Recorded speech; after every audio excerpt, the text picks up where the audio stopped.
Now, 40 years ago, a young British teenager, Mark Fry, released a psychedelic folk album in Italy. It was rather eclipsed. With other psychedelia in 1972, bands like Pink Floyd were touring with Dark Side of the Moon. But in recent years, critics have described Mark Fry's Dreaming of Alice as a classic. Original pressings of the album are selling for more than £2,000.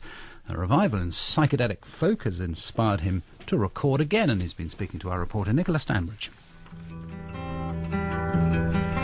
Lady past the glass mountain where Salome opened her dress. Dreaming with Alice conjures scenes of castles, kings and witches. Record Collector magazine describes it as a heady confessional, one of the world's most sought-after records, with psychedelic folk music being highly collectible. English artist Mark Fry releasing the album in Italy made it even more rare. The songs were all recorded over a space of about 3 or 4 days. It was a hazy time, very, very spontaneous. I left school, I was at Dartington, which is a very musical school.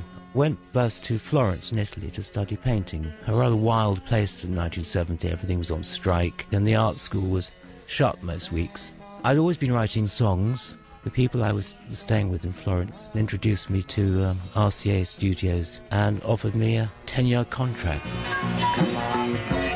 Were you aware, or were they aware, of British psychedelic folk at the time? Yes, I think they were. I think they were definitely aware of the English scene, and I think all that was happening really when I was at school, sitting around listening to Syd Barrett, inspired by Donovan, very early Pink Floyd, extraordinary musical moment around at the time, listening to all those things. I mean, every week at school there seemed to be some new fantastic record released. The title Dreaming of Alice has connotations of Lewis Carroll's Alice, which is a psychedelic touchstone.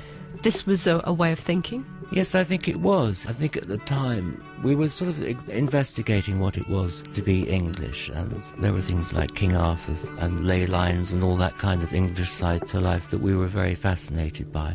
March on, my brother, go that little bit further. The album is released in Italy. You're sent a box of these records. There follows a few record deals, a few attempts. What happens next? And we're very, very nearly signed up. I did a bit more music, and that didn't quite happen, and more travelling to Africa. And then I went back to painting. Painting is important not just to you but also to your family. You're related to a prominent member of the Bloomsbury Group. Your father is an artist and his great-uncle was the artist Roger Fry. Is there a continuation, do you think, of the Bloomsbury spirit? Yes, I think there is. I think we're quite free in our thinking. We're not very straight as a family, quite wild. I've never thought Roger Fry was a particularly good painter.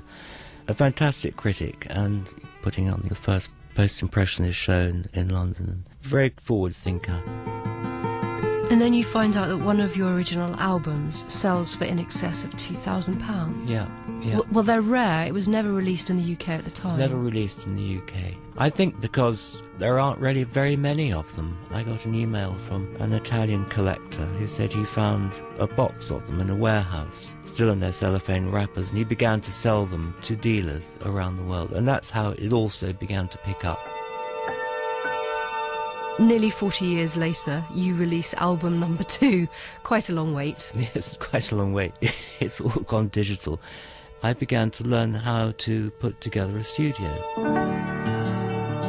2 musicians from Dorset, Nick Palmer and Mike Tanner of the A-Lords, began sending me things that they'd been working on, and it had this very analogue sound to it. When I was a boy, I lived in trees. Things were recorded outside in fields, in barns, and to get that ambient sound. Quite extraordinary how it's come round. It's a continuing adventure. Very, very rejuvenating.